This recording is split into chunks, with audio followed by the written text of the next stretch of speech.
All right, so I'm going to intro this. I'm going to let everyone know that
Lady, make that.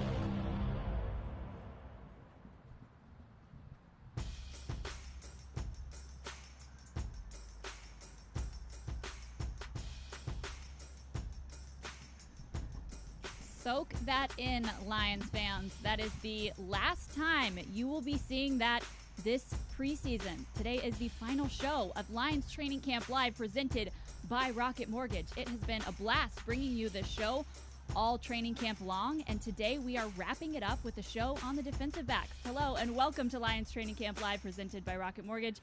I'm Tori Petrie. As I said, we will be talking all about the DBs today, but since it is the final week of training camp and roster cuts are on Saturday, we also have a lot to talk about regarding that. as well. The Lions are in a regular season schedule this week. The schedule has changed up a couple of times this week already, so we appreciate that you are joining us here a little after 2 p.m. on Thursday afternoon. I know the timing has changed a couple of times, but we appreciate you joining us because we've got lots to talk about and lots to bring to you today. We'll be talking about the safeties and cornerbacks, and we will just have so much to talk about today. But first, I got to catch up with Amani Oruwariye earlier this week about that DB room that saw so many changes this offseason. Here's what Amani had to say. Amani, thank you so much for joining us today. We so appreciate it. That DB group has had a lot of change over the course of this offseason. You got a couple of new faces in there. What are you liking about working with the guys you're in there with right now? Oh, man, I mean, the guys they brought in are great. I mean, from top to bottom. Trufant, you got to start with him, just an experienced vet. They brought in that has so much knowledge that I've been trying to just pick his brain from. Tony McRae, just always just, on top of me, making sure I'm, going hard every single day in practice. He's been a great resource. D-Rob, competitor, goes out there, competes all the time. And of course, Hefe, Okuda, the young rook, he's coming along so well. He fits into the room so well. And so I'm excited what we can do. You mentioned Desmond Trufant. What have you learned from him having a veteran like that in your room? I mean, just like he just shows what it takes to be able to play as long as, he's played and see everything he's seen. And, he's been through so much that I just try to just pick his brain for everything. As little as stuff on the practice field to just meetings and just, how he approaches the game, how he watches film, everything. It's just always, he's very attentive to the little details. So I try to, follow along with that. This is your second training camp now. Obviously, it looks a lot different than the one last year for a number of reasons. But how much different is it for you coming into this training camp with the knowledge of the defense already? Oh, I mean, it's so much different just from the standpoint of everything's just slower. When you come out there and you're a rookie, everything's just flying around. It's fast, and you just try not to mess up. But I feel like I'm at a point where, I got a good grasp of the defense. Guys trust me, and I can just go out there and just kind of perfect my technique and, try to make plays. So it's been great. A lot of guys have gotten a chance to work in there with the first team. You're one of them. How does it help going up against guys like Marvin Jones Jr., Kenny Golladay in practice and having to defend passes from Matthew Stafford?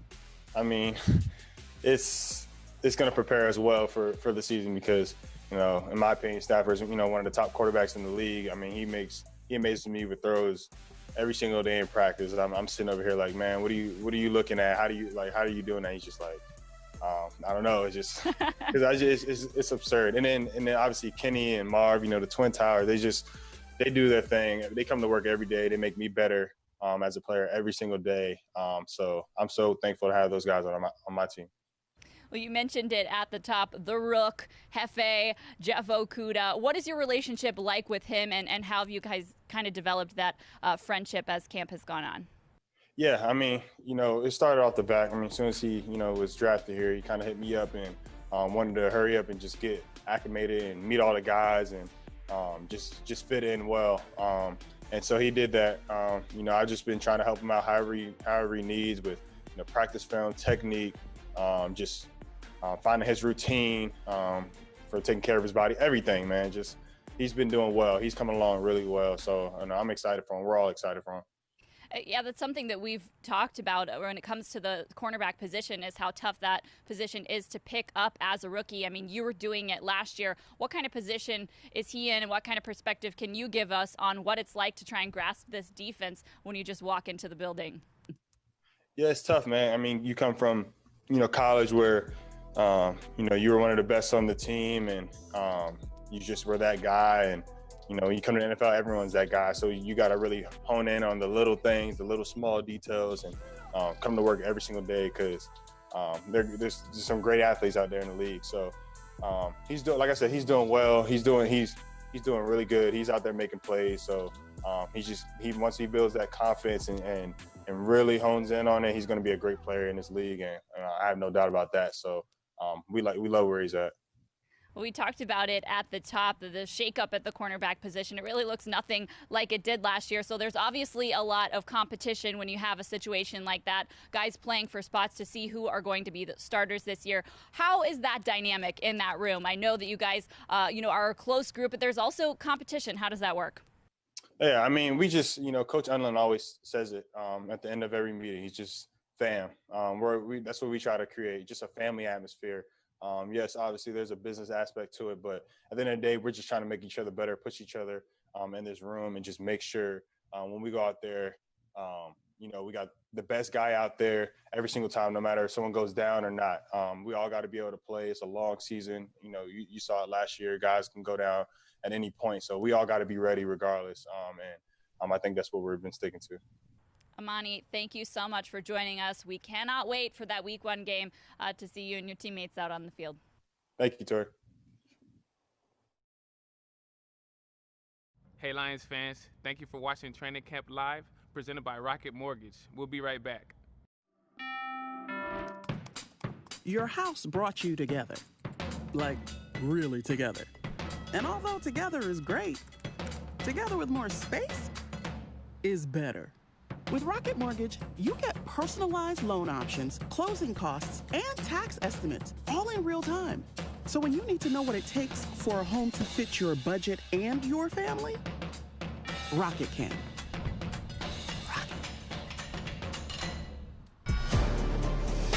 Rocket. Luigi!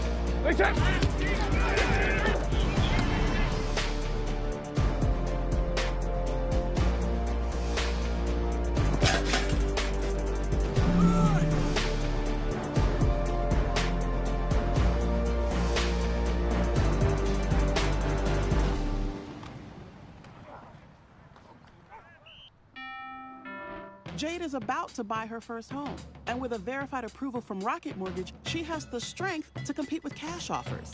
When you need an edge in the bidding war, Rocket can. Rocket.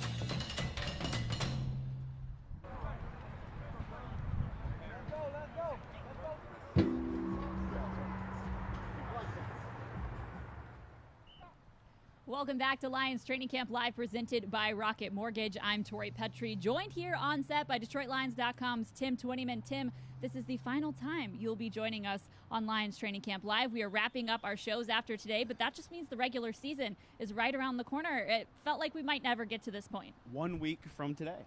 1 week from today is the first regular season game in Kansas City. So, yeah, and, just a week and a half, and Detroit will be strapping up at Ford Field against the Bears. So, it's sad that this is coming to an end, but exciting that we're getting to real football now. Exactly.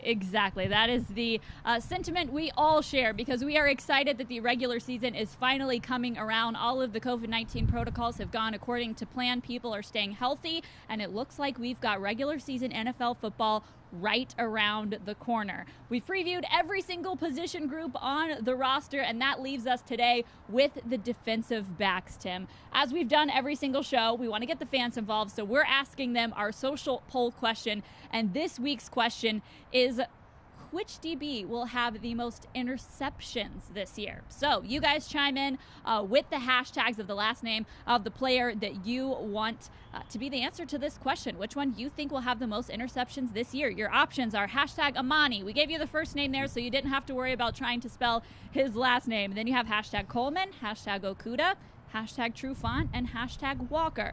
So you got a mixture of corners, safeties, and nickel corners. So pick which one you think will be the winner there. Tim, which one are you voting for? There's lots of good options there. I know, it's a tough decision. I sneaky want to take Tracy Walker. Oh, really? I think he's going to have a breakout year. Okay. But I'm going to go with Desmond Trufant. Okay. And because of some of the film I watched on him last year when he was in Atlanta, 4 interceptions last year in just 9 games, Tori. He was playing some pretty good football when he got hurt and was lost for the rest of the season. But he's looked good out here as well. He's going to get a significant amount of the snaps on one of those sides, that outside cornerback, so I'm going to go with Desmond Trufant. All right, I like it. Let's see what you guys have to say and who you guys think will take the prize for the most interceptions on the team when the end of the 2020 season comes around. And we are sure looking forward to it getting started. like Tim said, just a week and a half from now, the guys will be putting on the pads and helmets and hitting the field against the Chicago Bears at Ford Field. But we got to see a little bit of a preview of that this week as the Lions headed down to Ford Field to practice. What were your impressions of that day at the stadium? Odd. It was really odd. Fair. It was odd that there was no one there, you know. And now we've been down to those practices before where, you know, there's limited amount of fans or stuff, but it was just quiet. As you can see right there, it's just a different feel, different atmosphere. But it was important for the team to go down there, go through their pregame routines. You know, give it opportunity for rookies and new free agents to get a feel for the turf and the building and the light and everything. And then for, you know, the coaches to go through the game day operations with the mics and the play calls and make sure the booths and everything's coming down. So it was good to get out there and, you know, we talked to a lot of the players afterwards and, you know, they enjoyed getting out on the turf. That's obviously a fast track there at Ford Field. And so they got some good work in, and I think it helped prepare them for what we'll see September 13 when the Bears come to town. Fans, we missed you. We really did miss seeing the fans in the stands. It was odd. It was odd. It was odd, but the players and the coaches are getting used to it. That's why they went down to Ford Field to kind of have a run through. They even went through pretty much their pregame routine as well. So it was kind of like a dress rehearsal there. Yeah, it is. And that's important for the young guys, most important. You just usually understand have preseason games to you learn have that. to, yeah, exactly. And so, you know, you want those guys to come. You want to have a clean operation before the game. Everyone knows where they're supposed to be. You just have a crisp operation so you get ready for the game, get a sweat on, and then you're ready to strap it up and hit some people. Well, I did love that in the photos from the day at Ford Field, we saw so many photos online, social media, of guys grinning. I think they were genuinely happy to be back out there and to feel like, okay, this is happening. Well, I think it's been not a long camp in terms of what normally it is, but I mean, it's a grueling 3 weeks for those guys. It's August, it's hot. They've been hitting the same guys over and over and over again. And I think going down to Ford Field is a realization to those guys that, hey, this is coming quick. You know, the regular season is almost here. We got cut Saturday. You'll have the team. You'll have the practice squad established. And then next week, it's all about getting ready for the Chicago Bears. So I think what that did for the players is like, okay, we got through it. There were a lot of question marks entering camp with COVID and everything else. And, you know, everyone here at Allen Park did a terrific job kind of getting this team and these players and these coaches through training camp. And now we're here, Tori, and it's finally here. We're gonna be, you know, talking about real football, and that's the exciting thing for me. I'm sure you as well. Yeah, it absolutely is. Now, we've been miking up coaches throughout the course of training camp and showing them to you here on Lions Training Camp Live, but we actually had a bonus coach mic'd up for you this week. In addition to our position group coach, we had Matt Patricia mic'd up at that Ford Field practice. Let's see what he had to say at Ford Field. This game day right here. Game day? This is it. This is it. It's what it looks like. Right here. You got to bring it. Bring yourself. your own juice. Bring your gravy, baby. This is it. Packed house. Here we go. This is going to be weird. Hey, are you guys going to actually play the actual crowd noise tape? They are. All right, here we go. Back up in the tunnel. So you want strobe lights? You can black out. Your whole deal? Blackout strobe lights? Okay. This would be like if we were in the locker room and we're calling out the groups, all right, that go out before we finally get the big guys out. All right, so in the locker room would be a board. Josh would have listed the times that everyone would go out. So the first group out, snappers, hikers, kickers, and holders. Go. Returners, go. Next group to go out is quarterbacks. QBs are gone. Hikers, go. Hikers, go. Go hike. Hike the ball. Skill, Semi, you are gone. Go. 1, 2, 3. Let's go!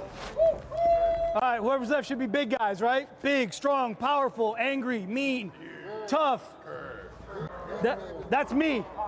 I don't know what you guys are. I'm out. Not sexy. No. I don't know who lied to you. Somebody lied to you. Big guys are out. Big guys are out! Let's have some fun today. Let's go. Lions on 3, 1, 2, 3.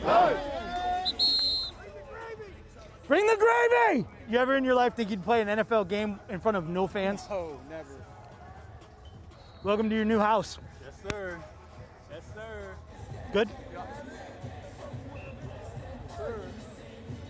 Back home. Yeah, no doubt. Feels like forever. Are they going to have those banners up around?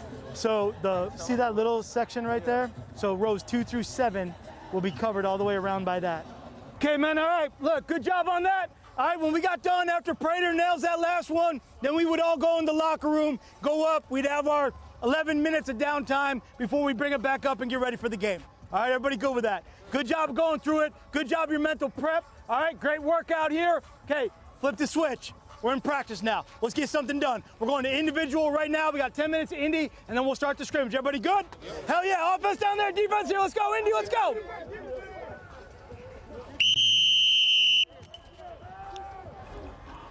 We'll go as soon as they're done. We'll go off that. You blow it. We'll go team. You got it, Josh.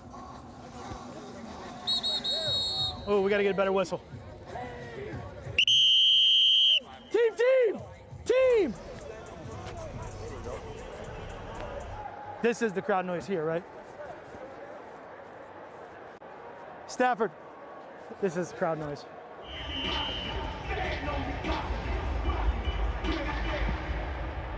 We are thud, not tackling. Thud. Everybody good? Okay, you got it.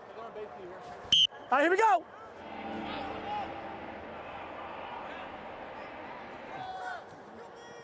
Nice. Good. Put a TV timeout right now. All right, you guys ready? Hey, stay away from the punter. Away from the punter.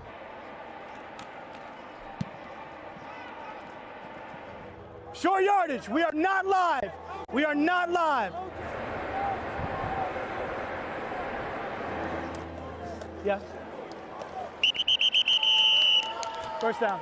First down, Vince. And it's 49.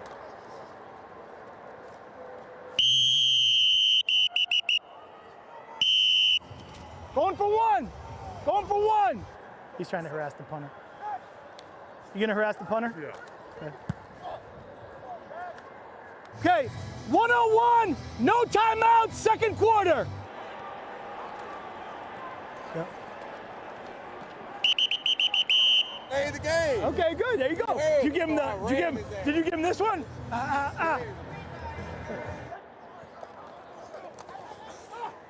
Good. 3rd and 2. 3rd and 2. 3rd and 2.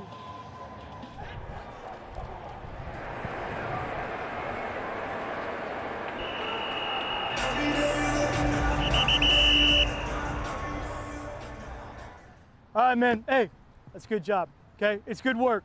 We needed it. Mistakes, we got to get cleaned up. It's going to be situational football. That's what's going to win it for us, and we will have our edge in situational football. Special teams, offense, defense, all three phases working together. We got to keep going. We got to keep pushing. You got to do a good job of taking care of your bodies. It's good work, man. It's good competition. We had some guys really fucking competing out here. That was great to see.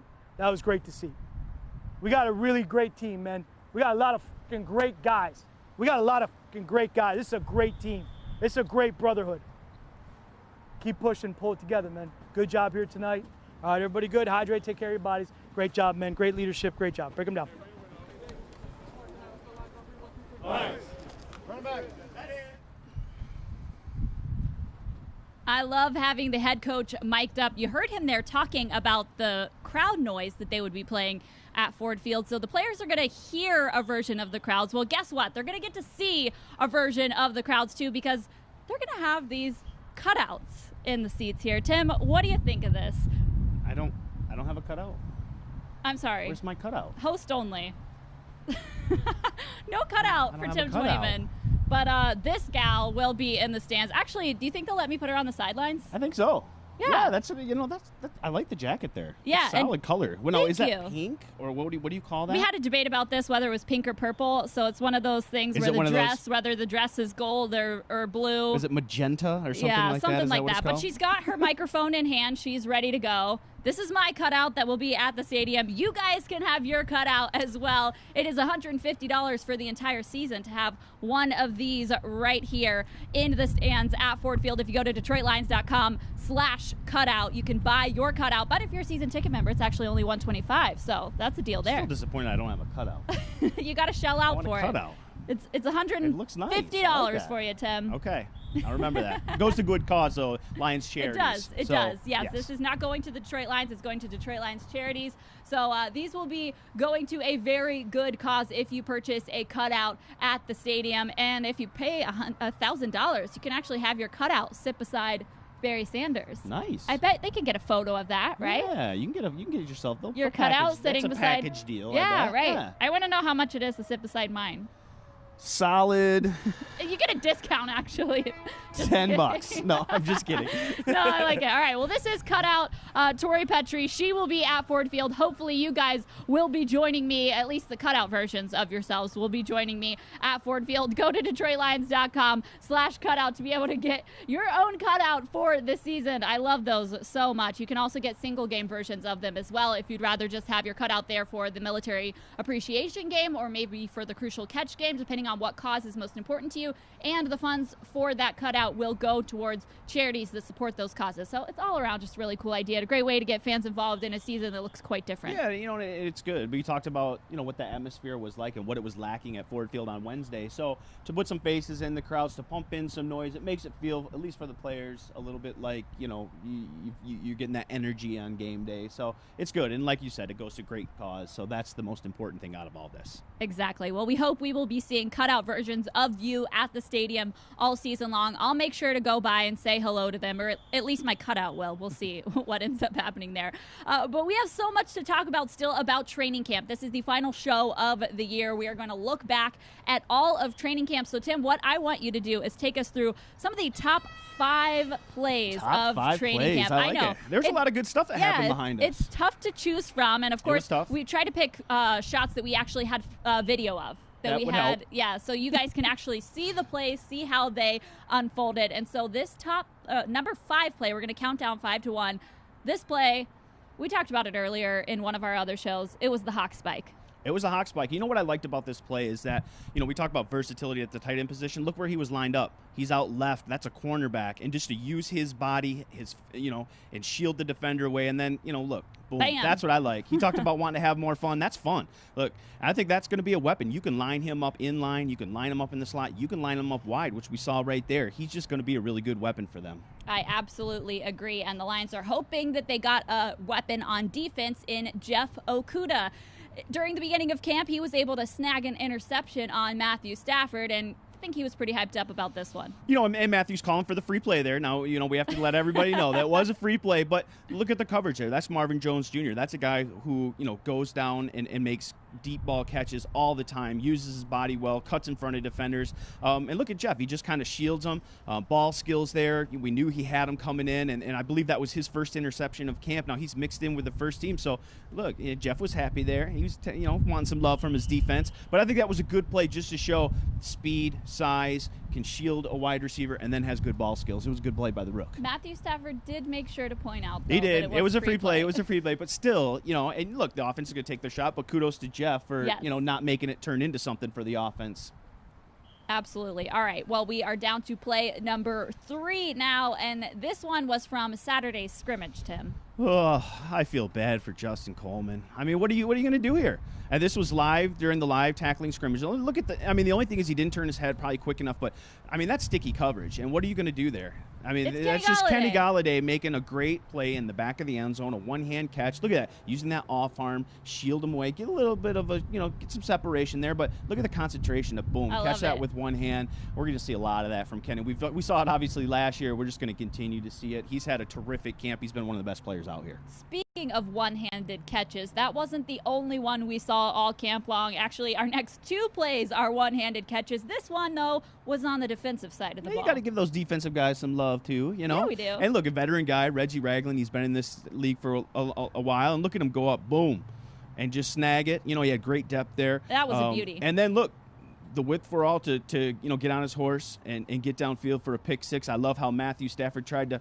cut him down there. There was a debate after this play if Matthew would have actually caught him and tackled him if it was live. But, look, the Lions need more guys that can affect the quarterback up front and more guys in the back 7 that could get their hands on football. So that's a great sign to see somebody in the back 7 going up, making a play, and turning it into 6 points. We didn't see enough of that on defense last year. I love the dog pile on top of him afterwards. It was fun. And then I think that we talked about it at the time, too. It just goes to the unity that we're seeing amongst these guys. Half the defense ran down there, piled on top of them, and it was just good to see that they're having fun out here. And this is definitely a close-knit group. And play number one, the top play of training camp, was this Marvin Jones Jr. catch. Usually I like to have team, periods, but look at that. This was too good to leave out. That was too good. And there's Jeff. We showed Jeff making a good play before, and now Marvin gets him back a little bit here. This is a one-on-one. Look at this good coverage. Look at Jeff turns his head. There's just nothing you can do about that. That's a veteran quarterback and a veteran receiver, back shoulder. Marv was a little late turning to it, but still able to turn his body, catch it with one hand. No one in football, no defensive player in football is going to be able to defend that play. Look at that. He played it well. Jeff was great. That's just a play that a quarterback and a veteran receiver being on the same page, and then obviously having the skills to turn around and make that catch. We see that all the time from Marv. I think we're going to see it a lot too, as long as he stays healthy as well. Having Kenny and Marv on the outside, that's just such a dynamic for this offense. That's going to really put a lot of pressure on defenders. Well, these top 5 plays certainly speak to the playmakers that the Lions have. You got those twin towers, as they call them, in Kenny and Marv on the outside of that offense. And then you have TJ Hawkinson, who we saw a big play from as well. And then you saw a couple of interceptions on defense. So you hope the Lions defense can have more interceptions this year, but they definitely got the weapons on offense to get it done. Yeah, this is going to be an explosive offense. As long as 9 stays healthy, we talked about it before, where he was at, when he got hurt, he was top, 3 in yards and touchdowns, top 5 in passer rating. He's been great, and he's picked up right where he left off here in this training camp. I think the live scrimmage, I charted he was 10 for 12 with 3 touchdowns.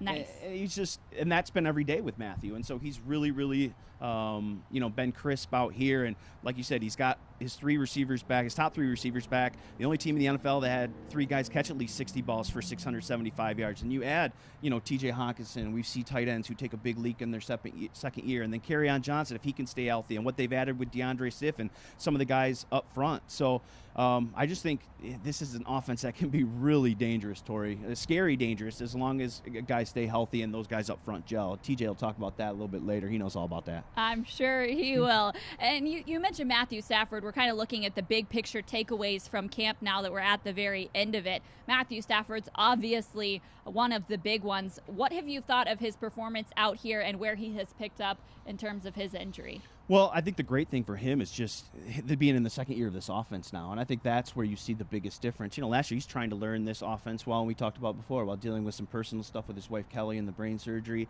and he was doing all that last offseason. I think there's just a comfort level with him. He's very familiar with this offense, and now they're starting to get into the nitty-gritty, the nuance of it.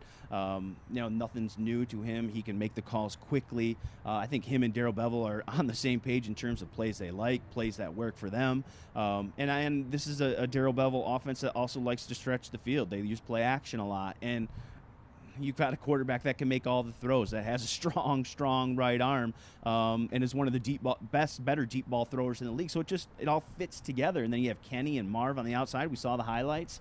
So it just all fits together with kind of philosophy and what Matthew does well and the weapons that he has. Like I said, he's just picked off where he left off, and I expect a huge year from 9. I like that. Then on the defense, they look so much different than they did last year. Lots of new faces there. What have been your takeaways from watching that defense in action out here on the field during camp? A new look. Yeah, definitely a new look. And, it had to be a new look. Obviously, we've talked about kind of their struggles there. They ranked toward the bottom in pretty much every major statistical category on defense last year. They had to get better on that side of the ball. And so, what they do, they went and got some veteran guys that were familiar with this scheme. And I think the important thing about that is they got guys that know what it takes to be successful in this scheme. You look at a guy like Deron Harmon, 10 interceptions the last 3 years, playing only 60% of the snaps behind Chung and McCourty. He's a good player, just didn't get an opportunity in New England, but he knows his scheme. He knows his system. You look at Jamie Collins Sr., again, real wildly productive in this scheme last year. 81 tackles, the 7 sacks, 3 interceptions, 3 forced fumbles. He knows what it takes to be successful in this defense. Danny Shelton is another one. Played in this system, knows what it takes. And so, I think they went and got guys, that have an idea of just what needed to take place to hit the ground running this offseason, because it was a very difficult offseason too, with with not having OTAs and mini camp and doing everything virtually, and then you have this truncated training camp. I think that's going to be an advantage for those guys, having veteran guys that can kind of step in. And defensively as a whole, I think it's going to be interesting. September 13 with Chicago, we're going to have probably 6 new starters on defense. That's more than half the defense. So it's going to be definitely a new look. And we talked about the offense being explosive. I think they're going to be really good. This just comes down to how much can that defense be better. Even if it's marginally, Tori, this is a Detroit Lions football team overall that can be much better.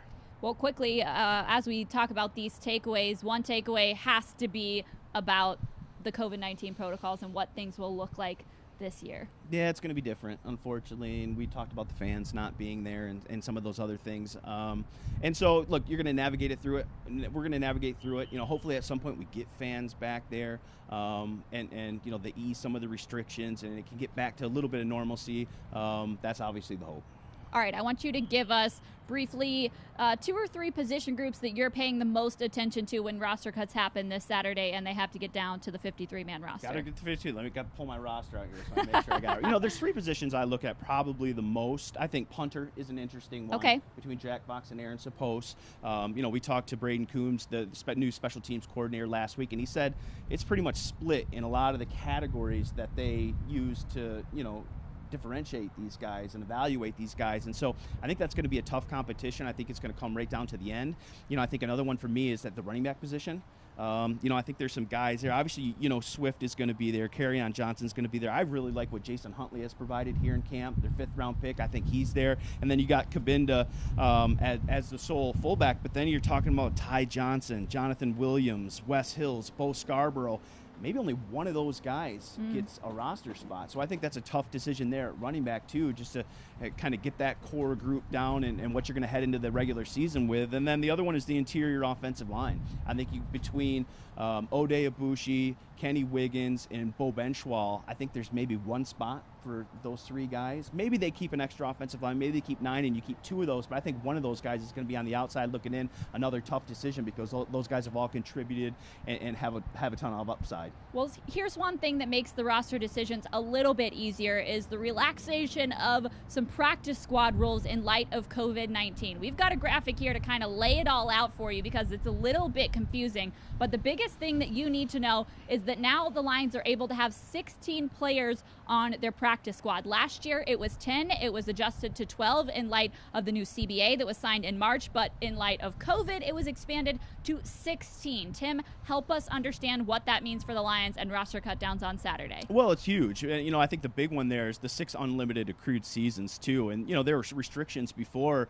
of it was basically young guys that could be on your practice squad. Now you've got guys, the veteran guys, that can almost be an extension of your roster now on that practice squad. I think that's huge. And then you can protect 4 guys. So normally a team can come and sign guys off your practice squad as long as they agree to go. Now they've got to be on the other team's active roster for at least 3 weeks. But now you can protect 4 of those guys and say, hey, look, let's say it's a 3rd quarterback or whatever it is.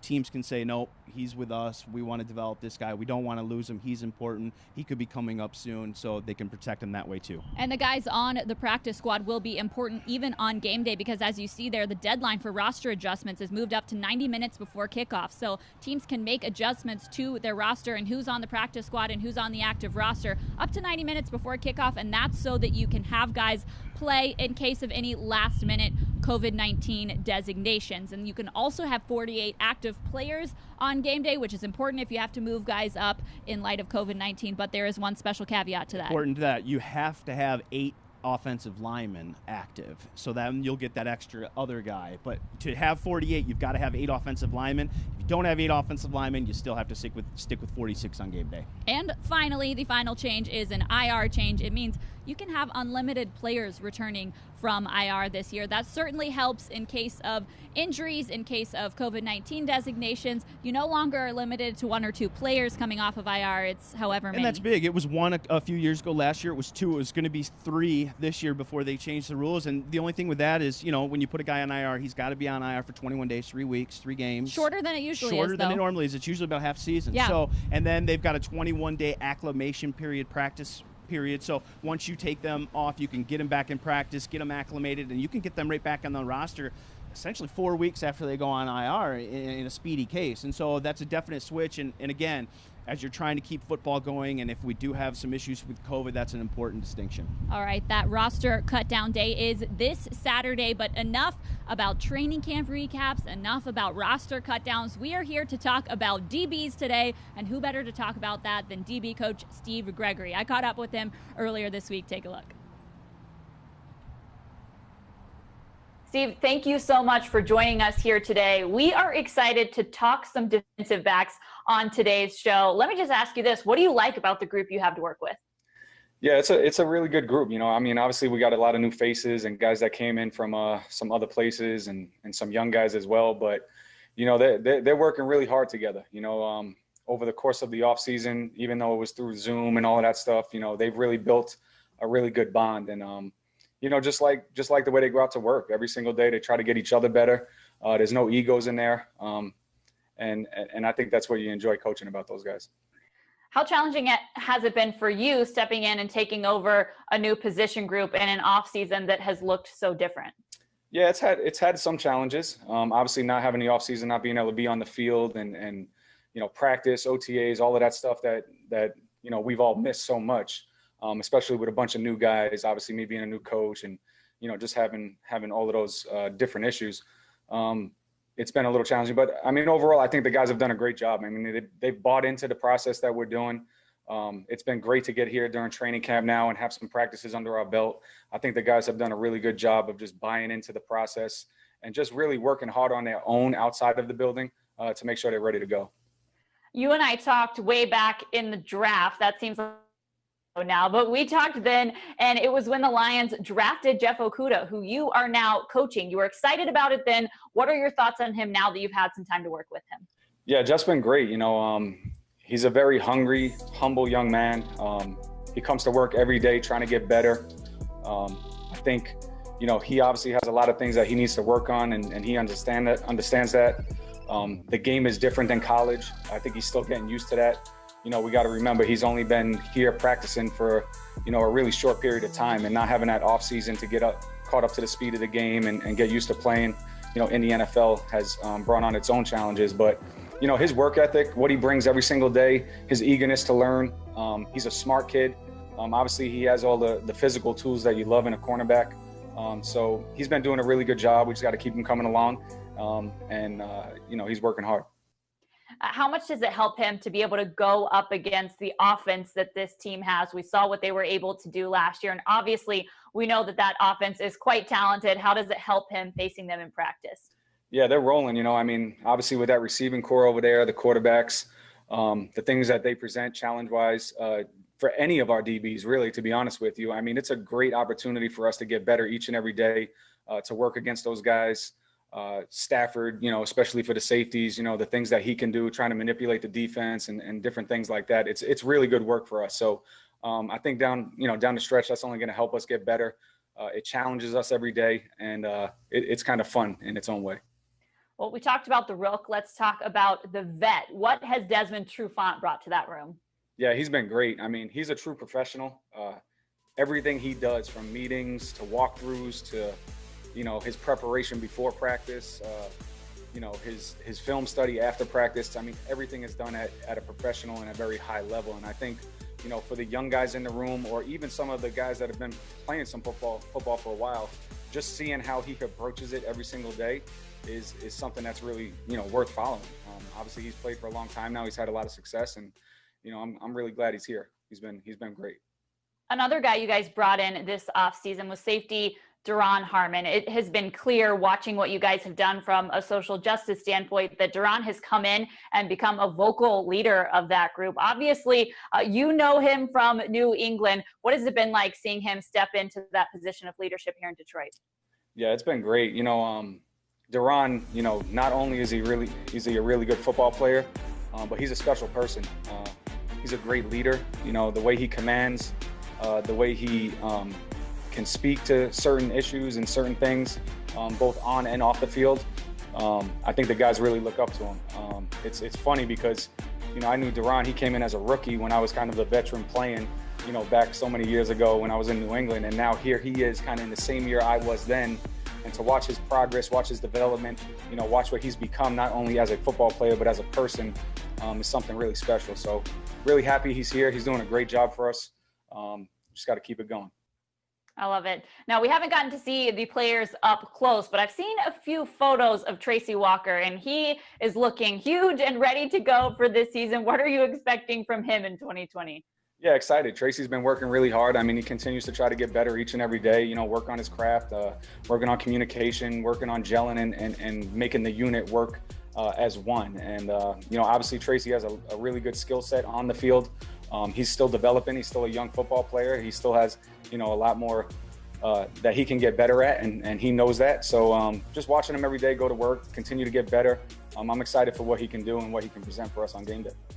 Last thing for you here, this weekend, roster cuts happen. How tough are those decisions going to be at your position group? Yeah, it's tough. We have a deep room. You know, we have a lot of good football players in that room. And just unfortunately in the NFL, not everyone can make it.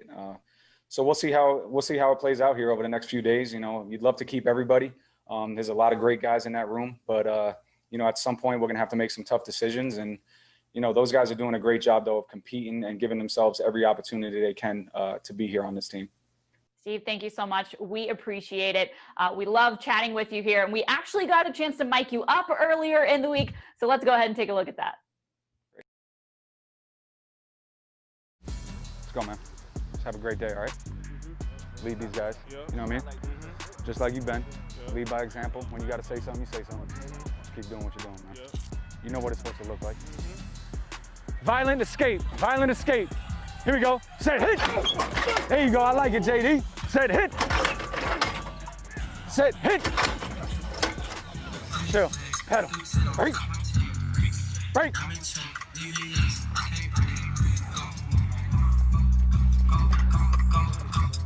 All right, squirt it up. Water, water, water. Let's go. Good job, Will. Let's keep it going, man. Let's keep it going. I want to be here. Catching it. It's that off man kind of scooch technique to where you're having patience, but feeling the route as he's climbing at you. That's it. That's it. You got caught backing up, but that's kind of the feel right there. You know what I'm saying? Squeeze it. I like it, JC. Oh, be careful, D-Rob. Good job, JC. Outside leverage, ball's in there, right? And make sure you buy some of his body. You don't want to be too wide. You know what I'm saying?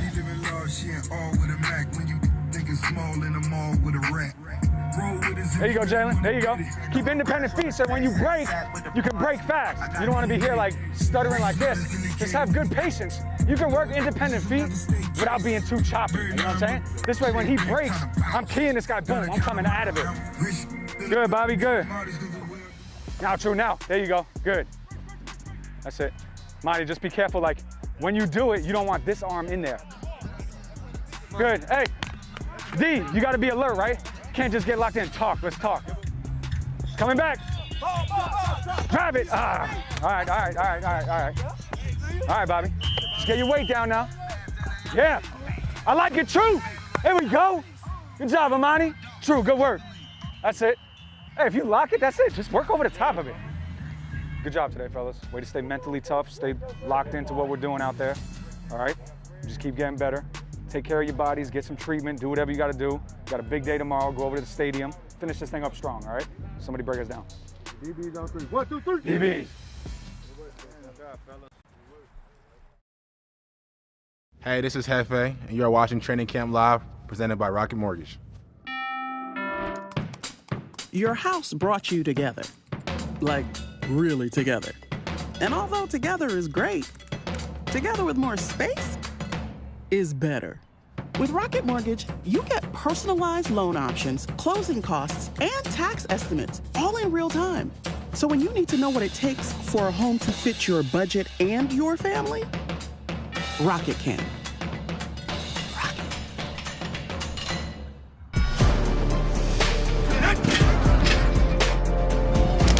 Luigi! Big time!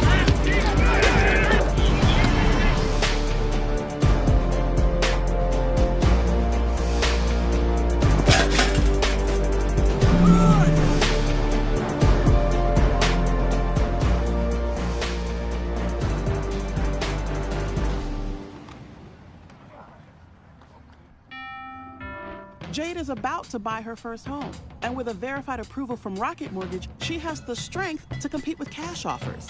When you need an edge in the bidding war, Rocket can. Rocket.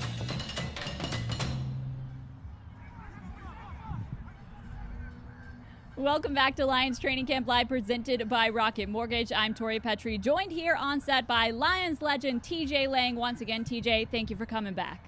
Absolutely. Beautiful day out here. It is. It's always the best time of training camp, too, because the players are going through a walkthrough behind us. They're a couple days away from actually preparing for your first game. Training camp's done. The energy's always they're high. Relieved right now. They're feeling great. No more pads. No pads on today.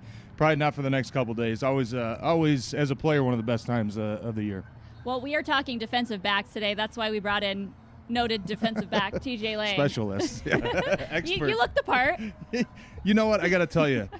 I'm not the smartest guy when it comes to defensive back play. And honestly, offensive linemen and defensive backs are probably the two positions on the field where you literally almost never interact with each other. Offensive linemen, you're blocking linebackers, and defensive linemen, you might get a safety here and there, but it's football. I mean, the DBs play a huge part of this defense, especially here in Detroit, and I will do my best to try to get through it. Listen, we loved having you on the show to talk earlier this week. I think we did linebackers with you a few days ago. So you played with some of those guys, so that is insight alone, and we appreciated your insight on that. And I'm sure we can talk DBs with you as well. But before we talk DBs, let's get to our training camp trivia that we are going to ask you guys for today. We want you to chime in on social media and see if you know the answer to this trivia question. The question is, which current Lion recorded the most career interceptions in college?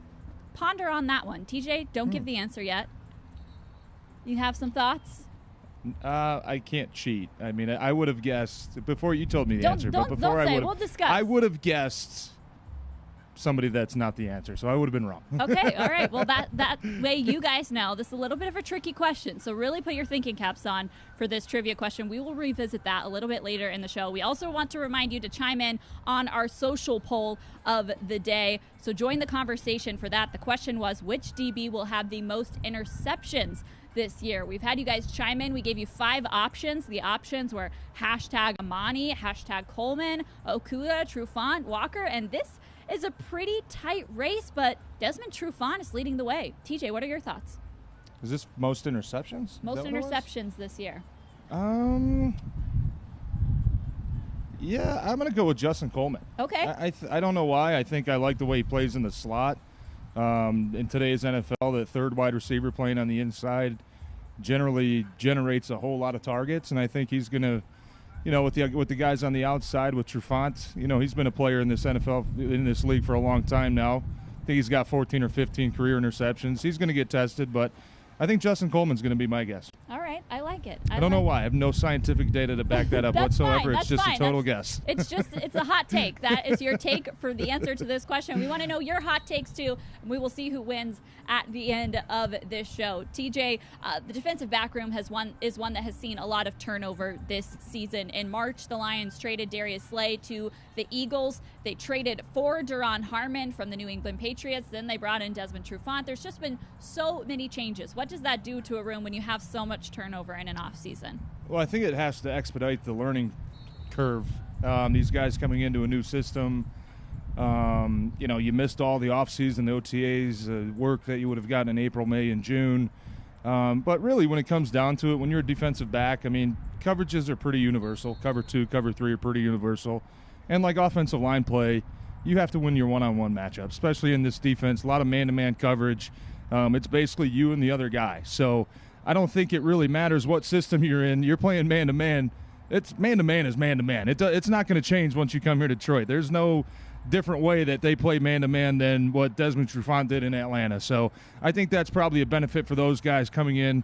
The biggest challenge will probably be the chemistry, much like offensive line play as well. You have to trust the guys next to you. You play as a group, whether there's 4 of you on the field or 5 of you on the field. If one guy is in the wrong spot or doesn't, cover his area of the field, everybody else looks really bad. So I think that'll probably be the biggest challenge for them. Hopefully they've, 4 weeks into training camp now, hopefully they've kind of settled that. But the chemistry, I think, was something that would probably be the most challenging for for new guys at a position. Well, what you guys are looking at right now is the open period of practice where the media is allowed to film and record. That's what we are showing you today. There's been a little bit of a change in plans today. We were supposed to go live earlier in the day. We pushed back to 2 o'clock, 2:15 today. So that's what time we ended up starting. That was the open period that we are showing you now. Then the Lions will move into a bit of a walkthrough team portion, which of course there are different limitations on what media can show because these guys still want to keep something secret as we head into the regular season. So with that said, let's jump into analyzing this defensive back roster person by person. It starts with number 1, Jeff Okudah, who was drafted number 3 in the NFL draft. TJ, what were your thoughts on this draft pick when the Lions selected him to join their defense? Well, I think it was clearly the biggest position of need after trading Darius Slay away. I like the pick. I mean, Jeff's a guy who's not only he didn't get tested a whole lot his last couple years at Ohio State. Only I want to say maybe something crazy like 20 targets the whole season or 30 targets the whole season, whatever it was. The thing I really like about him, though, is how physical he is. You go back and watch the first play, Ohio State versus Clemson in the playoff last year. He sheds a block from the wide receiver and absolutely lays out the Clemson running back on the sideline. They got a 10-yard gain on the play, but cornerbacks, you're not really responsible for making TFLs. It just that was the first thing that popped off when I turned on his film is how physical he is. Obviously, like we said, they needed a cornerback. You go and you sign True Font away from Atlanta. You got a couple young guys who are going to be competing as well, but he's going to be, from everything that I've heard from coaches and scouts around here watching camp, he looks like he has the talent to be a superstar in this league. It's very important, though, I think, to have realistic expectations with not only him but every rookie, not only on the team but in the NFL. These guys are coming in. They have 4 weeks to adapt to the speed of the game, the strength of the game, the different receivers that you're going against. That's a whole different beast than college football. So I don't know how much we're going to see him early on in the year, but hopefully he gets comfortable very fast and he can be a big difference maker on that defense. Yeah, I think that's what they are hoping for. But like you said, cornerback especially is a tough position to step in and play right away as a rookie because you are on that island. You're responsible for so much. So we'll see what happens with whether he is starting the season at cornerback or whether it's someone else. But we do think that Desmond Trufant is probably going to be starting the season at cornerback. The Lions brought him in light of trading Darius Slay. He comes in from the Atlanta Falcons. TJ, you talked about it, how he was having such a great season before he joined the Detroit Lions when he was in Atlanta. I mean, he played only 9 games last year and had 4 interceptions in those 9 games. What are you expecting from him this season for the Lions? Well, hopefully continue the takeaways. I think this is something that the defense really, really struggled with last year, was taking the ball away from the opposing team's offense. 13 career interceptions, like you said, 4 last year, and pretty much just over half a season played. That's the thing that kind of sticks out to me is that we need more ball hawks on this defense, guys that are going to make it a pain for opposing teams' quarterbacks and confuse them and get them to throw, errant balls just by changing up the coverage, whatever it is, changing up your technique. He's obviously a guy who has a tremendous amount of experience in this league. I remember playing against him when I was in Green Bay. You don't really pay attention much when they're talking about receivers and the DB's matchup, but his was always, they always put his picture up as one of the impact players. I like that. You got to know where this guy's at. He can turn the game around. He can ruin your day in just 1 or 2 plays if you try to test him at the wrong time. So I'm excited to see that. Hey, he's a playmaker, and not only is he a playmaker, he's a leader. He's a leader coming into this very young cornerback group that hopefully can, like we said, expedite their learning curve a little bit as well. Well, you know who ruined the day for several opponents last season was Justin Coleman with the punch-out move. I mean, the punch-out move was just so impressive last year. How many forced fumbles that Justin Coleman had last season. That was 54 tackles, 13 passes defended, and he had 3 forced fumbles last year. He's kind of that lockdown guy there in the slot for the Lions. How important is it to have a great player in the slot? It's huge. You need 3 starting cornerbacks in today's NFL. You look at rosters across the league, there's no longer one wide receiver and then everybody else is kind of just guys. Everybody's got at least 2 guys, 3 guys. Usually the slot position comes with a lot of speed. You don't really see the big guys out there, but you might, like a Danny Amendola type guy that's fast, can get open in the slot. Justin Coleman, I think the thing that he brings to this team is the competitiveness. You can tell when he's practicing, when you're watching a clip like that, I mean, it's practice, and he's going all out. He does not want you catching that ball if you're his coverage responsibility. I think that's the one thing that sticks out. Even watching him on game days, he lets up, guy might make a good play, make a catch, and you could tell it really bothers him. And I think that's something that, look, you're never going to play a perfect game, but you always strive for that perfection. That at least you're going to get that consistency as a player. Justin Coleman's one of those guys that you can't have enough of him on guys like that on your team. I love how competitive he and Jamal Agnew have been throughout training camp, because Jamal Agnew used to kind of be his understudy almost there at the slot corner position. Now Jamal switched over to the offensive side of the ball, so those guys match up one-on-one some here in practice, and they will trash talk each other every time, and I love it. It is so much fun. You need guys like that on your team. It brings passion, it brings energy. You don't want a quiet practice out there where, hey, good job. You don't do that on game day. Why do it in practice? Although it's your teammates, your friends, you don't want to hurt anybody. But, yeah, that's how you get better, by competing everything you do. Well, Amani Oruwariye is the guy you heard from at the top of the show. We talked to him about this entire defensive backs group, and he's actually a guy that we could see starting this season if he wins that starting corner job opposite Desmond Trufant. What do you think Amani Oruwariye can bring in his second year? Obviously, it was his first season last year, lots to learn, but what can he bring to the table here in his second year in this defense and with this team? Well, I wouldn't be surprised from everything that I've kind of heard talking to some coaches. I wouldn't be surprised if he's a day one starter across from Trufant right now. You heard it here first. That wouldn't surprise me. Not saying that, Okudah hasn't earned his chance or deserved it. I think Amani has probably taken one of the biggest leaps as a second-year player, and like a guy we talked about Monday, Jelani Tavai. I think he's a guy that a lot of times you get in your second year, everything slows down for you. You start to understand, the verbiage a little bit. You start to understand what the expectations are a little bit more. You start to understand how to compete harder, and that's something that, from watching him and from hearing, talk out on the practice field, I think there's a lot of excitement around this guy. And the one thing that I like about him is his size. 6'2", 205. He's got good speed, long arms. I mean, as long as he can stick with, the opposing wide receivers one-on-one and just plaster those guys, he's going to get a lot of playing time this year. And I wouldn't be surprised to see him as early as next week, starting at one of those corner spots. All right, I like it. And we did get to see him some last year. There were some injuries that forced some young guys into playing last year. And in the 9 games that we saw him in, he actually had 2 interceptions. That means he tied Darius Slay with 2 picks last year, and he was the first Lions rookie since 2010 to have 2 interceptions in his rookie season. That is not easy to do, TJ. No, it's not. Not in today's NFL with the receivers you have to face and the quarterbacks you see. No, that's a big accomplishment as a rookie, but I think he'd be a guy that tell you he wants more. He's not satisfied with 2. He wants more, and like we talked about with Trufant, hopefully he can be a difference maker in the back end as far as takeaways as well.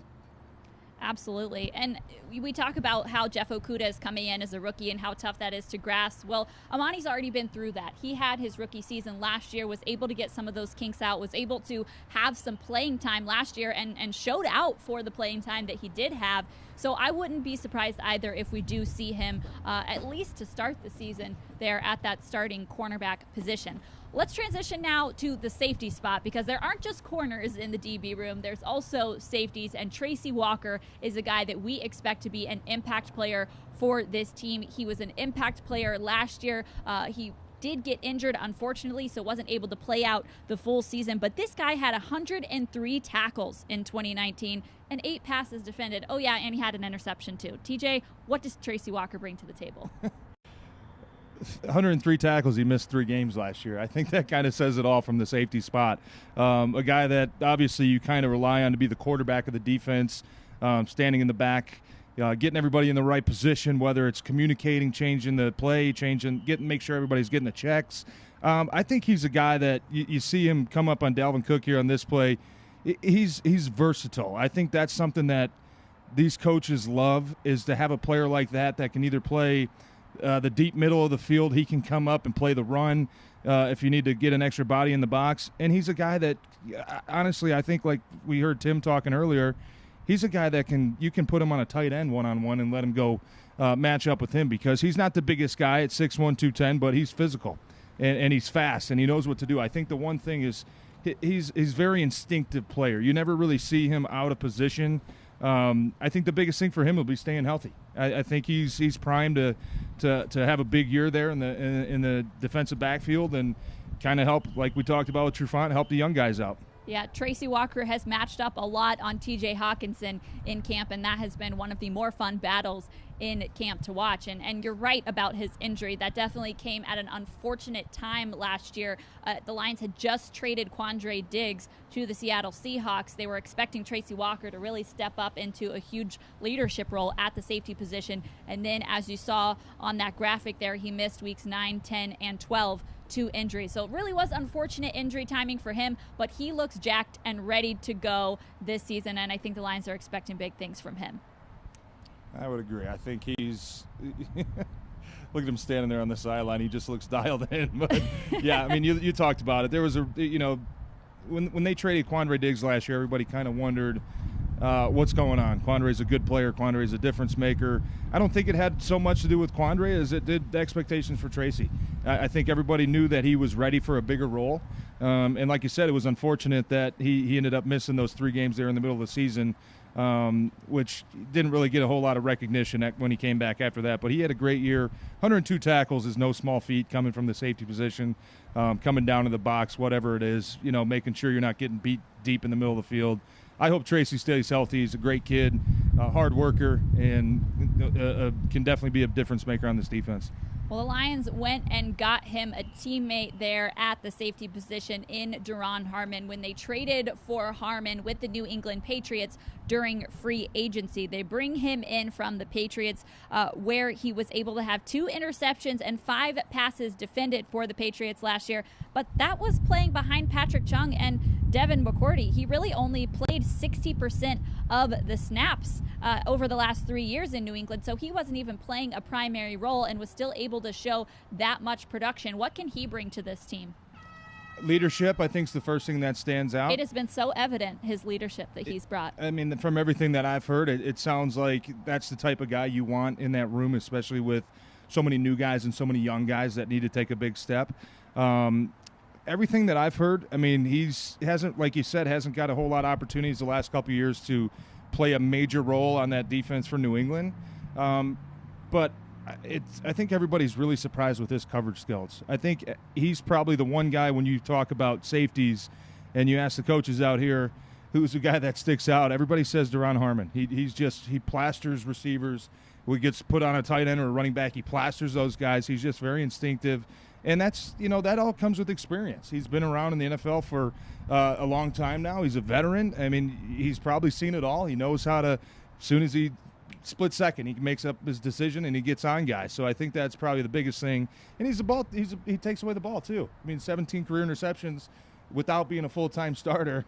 That's pretty impressive. That's pretty impressive, and you can't have too many of those guys on your team, especially the way this defense plays. He's another guy that hopefully can step in and have his fair share of takeaways as well. Yeah, and you can see him there talking to defensive coordinator Corey Unlin. I mean, I think that his commanding presence with this defense has just been so evident, especially when it comes to matters in the locker room, off the field. Duron Harmon has been a mouthpiece for this locker room when it comes to the work that they've been doing for social justice. He's been the first one to speak up and speak out and represent his teammates in that matter. And he has only joined this team in March. And so for the team to trust him that much, with that much responsibility, that much leadership, I think that speaks to the caliber of person and the caliber of player that he is, that they would let him be that vocal voice for them. No doubt about it. I think it's always tough, especially as a veteran coming into a new team like I did in Detroit going into year 9. You kind of have to remember how it felt to be a rookie again. You want to earn your teammates' respects.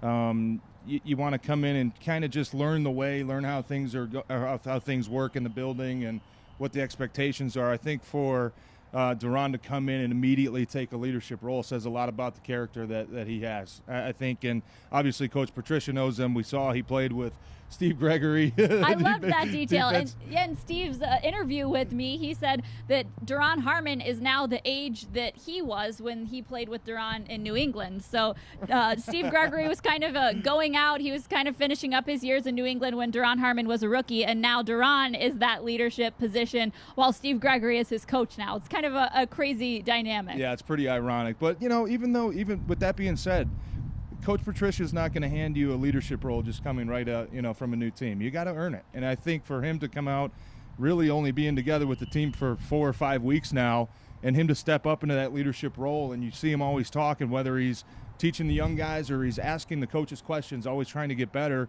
that says a lot about the guy. And I think I've said it probably 3 times now, you can't have too many of those guys on your team. That's just the type of players you want. Especially in a young defensive back group, to kind of show them how to be a pro and show them the way.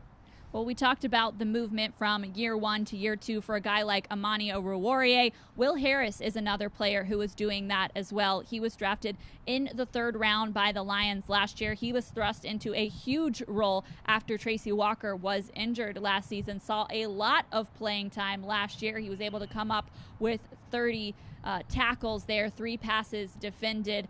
What did you see from Will Harris last season? Where do you think he needs to improve going into year 2? I think the one thing that I saw was he's a physical guy. He's not afraid to come downhill and make a big-time tackle on a running back coming down the middle of the field. He throws his head in there. He throws his shoulders in there. You saw a couple big hits out of him, not only last year as a rookie, but you go turn on his college tape as well. I think that's the first thing that sticks out. The biggest thing for Will, I think, will be consistency, especially at that safety position where it's kind of packed right now with depth. You've got 4 or 5 guys there with a lot of NFL experience that can fill in and play, whether it's strong safety, free safety, whether you're down in the box against a run, whether you're playing deep middle of the field. Will Harris is a guy that fits right into that role, too, with the versatility. So his biggest thing will probably just be competing, make sure he's getting better every single day. Like you said, had a big role on this defense last year, and for him, hopefully he's hungry to keep the same. Just because they brought in J-Ron Kearse or Duran Harmon doesn't mean you're the odd guy out. It makes you think, okay, I got to play that much better. I got to earn my stripes. I got to earn my playing time. And I think Will's one of those guys that's definitely up for the challenge. Well, it's going to be tough for Lions coaches to decide who is the odd man out when it comes to cutting down this roster on Saturday. I think special teams are really going to be the determining factor when it comes to who goes and who stays in that defensive back room. You think of a guy like C.J. Moore, who plays the safety position. Special teams coordinator Braden Combs talked about him this week and said, CJ, if I had to name one guy on special teams who's really stuck out, he said it was CJ. And coaches don't do that a lot. They don't often name one guy who stuck out to them. But for CJ to get praise like that, that really speaks a lot to the kind of player he is. Tony McRae is another guy that we could see on special teams as well. We talked about Miles Killebrew a little bit in the linebackers show because he's played a little bit of a hybrid position. He could be a guy that is a big player on special teams and keeps a roster at the safety position because of his role on special teams. How big are special teams when it comes to making these kind of bottom of the roster final decisions on roster cut day? Yeah, it's huge. I mean, you talk about, you got the offensive side of the ball, the defensive side of the ball. Not a lot of people really think about special teams. It's kind of a looked after play, especially with now the touchback rules. Kick at the end zone, the offense gets the ball at the 25-yard line. You're seeing a lot less kickoff returns now. But it's huge. I mean, especially when you're a kind of bubble guy like that, where maybe you're 4th or 5th at your position.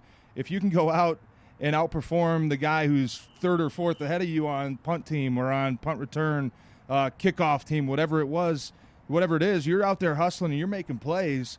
You're going to have a job in the NFL. That's just how it goes, and especially for a young guy. Coaches always used to tell the young guys, you want to make this team, you got to play special teams. And it's really hard for a lot of these rookies to get it because they're used to being the stud out of college. It's kind of you earn your stripes mentality again. Okay, you don't want to play special teams? Well, maybe you should go be a starting corner then. Maybe you earn that job. But it's special teams. You can't say enough about it. Often overlooked part of the game, but for these coaches, I think that's really where you get to see how bad a player wants to be here, how bad he's willing to work to go out and make the plays that often don't get a lot of credit when you're doing those. So there's a lot of guys in that defensive back position group that if they want to stay on this team and they want to make an impact, they're going to have to do it through special teams first. Absolutely. Jaron Kearse is another one that we haven't talked too much about. He is going to be suspended for the first 3 games of the season due to a substance abuse violation, but he's a guy who you could really see come in and make an impact after he is able to join this team on the football field in the regular season. So we will see what happens with Jaron Kearse there. And we were talking about CJ Moore as well. I just want to add that CJ is just an awesome guy. I got to catch up with him and his brother, AJ Moore, who plays for the Houston Texans over the offseason. Their hometown in Mississippi went through some awful extreme weather this offseason, and he and his brother were there. They were in the middle of relief efforts while we were in the middle of a pandemic. So he is just a great guy. I've really enjoyed getting to know him and his brother, and we'll see what happens on Saturday when roster cutdown day comes, because it is going to be a tough decision for these Lions coaches. All right, guys, we've wanted you to get involved with this show all training camp long. So we've been asking you trivia questions. We've been asking you social poll questions. So let's see what you guys have voted in terms of which defensive back you think will have the most interceptions this season. We asked for you to chime in. And Lance Blair 13, he is voting for Amani. His vote is Amani Oruwariye. Gloria's daughter, she says it's going to be Walker. So we've got some differing opinions here. I know you were Team Justin Coleman, TJ. So let's see what the final results are in terms of who you guys voted for. The votes are tallying up. And this is such a tough race. We've actually got a tie between Desmond Trufant and Jeff Okudah, followed shortly behind by Tracy Walker. So this could be anyone's game, really. I think that it's tough to decide between these 5 guys. No, I hope it's Okudah. if we're being honest, that would mean he obviously takes some big steps and gets into a major role on this defense. But yeah, I think it's pretty wide open. A lot of these guys, Justin, Desmond, those are guys who've had a lot of experience taking the ball away in this league. So Tracy's going to be another guy that he's going to get a lot of opportunity as well. Anytime you're covering the middle of the field, that's usually where a tendency where there's a high amount of balls being thrown in the middle of the field. He's going to have his chances as well. But hopefully, I don't want to be wrong. Hopefully it's Coleman, but if it's Okudah, I won't be upset either.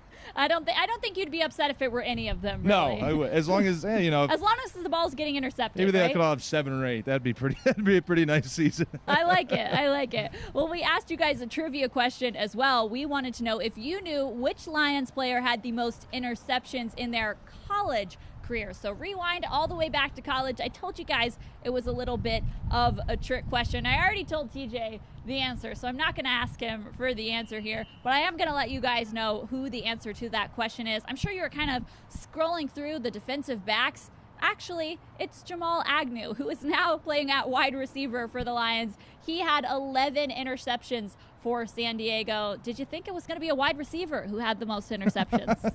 No, I didn't. I would have never guessed Jamal, obviously, because, like you said, he's playing on the offense side of the ball now. But, yeah, that goes to tell you how big of a, just good athlete and playmaker he is. And that's what Justin Coleman said. Justin Coleman spoke with the media about Agnew's switch to the wide receiver position, and he said that just speaks to what a baller he is. He can just make plays no matter where you put him. Wherever you put him, Jamal Agnew is going to find the ball, and he's going to make plays. So if you were thinking it might have been a DB, I'll give you the DB answers as well. It was actually Tony McRae, who had 9 interceptions at North Carolina A&T. Amani Oruwariye and Tracy Walker tied at 8 interceptions for their respective colleges. So that is your answer to the training camp trivia. I think I stumped you on that one, TJ. You did. First time ever, I think. Congratulations. First time ever stumping you. Usually you're the one asking the trivia questions on Talking with TJ. That's a good point. Yeah, so we do appreciate you joining us. And even though it's not Talking with TJ, we've enjoyed having you during training camp and chatting with us. Good. It's been good to be here. I'm glad just to watch football. I think everybody, we're all ready. We're only a little bit over a week away now, and you didn't think it was ever going to be here. Now it's here. It's going to go by fast, so enjoy every second of it. Hopefully these guys are primed to have a big year. Exactly. Well, we wrap up Lions Training Camp Live presented by Rocket Mortgage for the 2020 season. It is bittersweet to see it go because we've had so much fun hanging out here on set with Tim Twentyman, with TJ Lang, with Herman Moore, with Lomas Brown when they have joined us. We've really had a blast, but the show coming to an end just means we are turning the page to regular season mode. And I know that you guys probably enjoyed doing that when the end of training camp came around too. Always. It's always the best time of year. With that being said, cut day is always the worst time of year. True. But as a player, yeah, training camp seems like it can be so long and redundant. I know this year is obviously a little bit different with all the circumstances and no preseason games. These guys have been hitting each other for 4 straight weeks now. They're ready to go against the Chicago Bears, hit somebody else.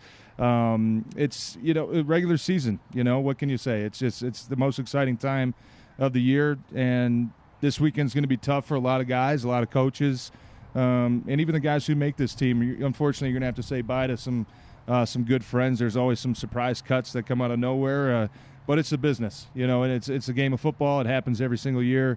The best thing you could do is, for the guys that aren't going to be here anymore, is hope that they get a spot somewhere else and get to keep earning a paycheck and playing in the National Football League. Absolutely. Well, before we say bye to you guys here on Lions Training Camp Live, I want to say thank you to our amazing, amazing crew that has brought this show together for 7 episodes throughout the course of 3 weeks during training camp. Thank you to Derek, Dustin, Joe, Neil, Dawn, everyone who has brought this show together. It has really been a blast working with everybody. But don't worry, we're not going anywhere because we got plenty of great regular season content coming for you guys as well. So as we sign off from this one last episode of Lions Training Camp Live presented by Rocket Mortgage, we will leave you with the highlights from training camp.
Your house brought you together. Like, really together. And although together is great, together with more space is better. With Rocket Mortgage, you get personalized loan options, closing costs, and tax estimates, all in real time. So when you need to know what it takes for a home to fit your budget and your family, Rocket can.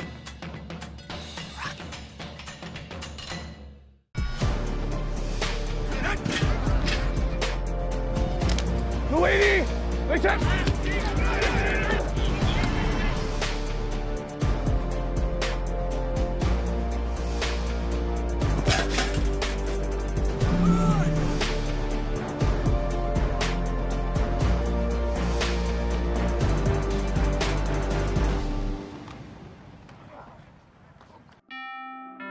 Jade is about to buy her first home, and with a verified approval from Rocket Mortgage, she has the strength to compete with cash offers. When you need an edge in the bidding war, Rocket can.